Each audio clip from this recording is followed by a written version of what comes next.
دكتور يحيى، حضرتك عارف ان انا واحدة من مرضى الجيوب الأنفية المزمنة، ودايما كنت بعاني من صداع مزمن وبالذات بيزيد في فترات تغيرات المواسم.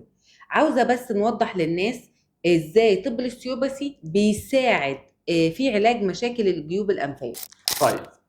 لما نيجي نتكلم من البداية، احنا في كل فيديو نيجي نتكلم فيه عن طب الاستيوباسي بنقول يا جماعة طب الاستيوباسي فكرته الأساسية إن هو بيعالج الجسم كله على بعض، والجيوب الأنفية الموجودة هنا جزء من الجسم.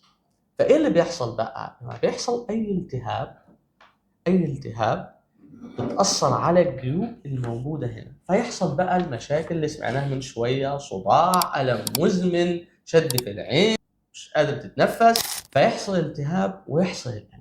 احنا بقى دورنا كأطباء استيوباسي تزامنا مع زملائنا أطباء الأنف والأذن بنعمل إيه؟ بنشتغل بطريقة ميكانيكية على الجيوب دي بعد ما نفك كل المشاكل اللي حاصلة تحت، سواء مشاكل الجهاز الهضمي بتأثر على الجيوب الأنفية، مشاكل الرئة بتأثر على الجيوب الأنفية، لو أي حاجة كانت مقفولة في طريق التنفس بتأثر على الجيوب الأنفية. في البداية الأول نبتدي نشتغل على الدورة الدموية من اول منطقه السطح لحد ما واحده واحده نطلع فوق ونشوف اي التصاقات موجوده في القصبة الهوائيه او منطقه الرقبه، ونبتدي واحده واحده نشتغل على الجيوب الانفيه بجزء من العلاجات بتاعتنا اللي احنا بنسميها في التخصص بتاعنا كرينيال اوستيوباسي. نشتغل ازاي بقى في الكرينيال اوستيوباسي عشان الموضوع ده برضو يبقى واضح بالنسبه لكم؟ لما نيجي نبص للجمجمه نلاقي ان هي عباره عن مفاصل صغيره جدا، ولكن المفاصل دي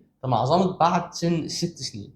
فاحنا لما نبتدي نشتغل ككرينال استيوباسي بنبتدي نشتغل على الدوره الدمويه اللي رايحه للمفاصل دي بشكل بسيط خالص خالص خالص، وبعد كده نبتدي نشتغل على الفتحات، علاج يدوي، نشتغل على الأنسجة اللي موجودة حوالين الفتحات الصغيرة دي، فبالتالي الالتهاب والدورة الدموية تبتدي تتحسن معانا، يبتدي المريض يتحسن.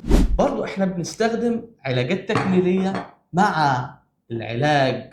مع الكرينيال استيوباسي بنشتغل بالعلاج بسم النحل، بيفيد الحالات دي بشكل قوي جدا لانه هو فكرته الاساسيه ان هو يعالج الالتهاب. فلما نبدا من البدايه في الاول ان احنا نعدل وضع الميكانيكس، نصلح الالتصاقات البسيطه الموجوده، نشتغل على الفشيه الموجوده فوق الجيوب الانفيه واحده واحده، بعد كده نبتدي نشتغل بالعلاج بسم النحل، الحالات تتحسن جدا وتتعالج ان شاء الله. وده اللي حصل مع دكتور رندا.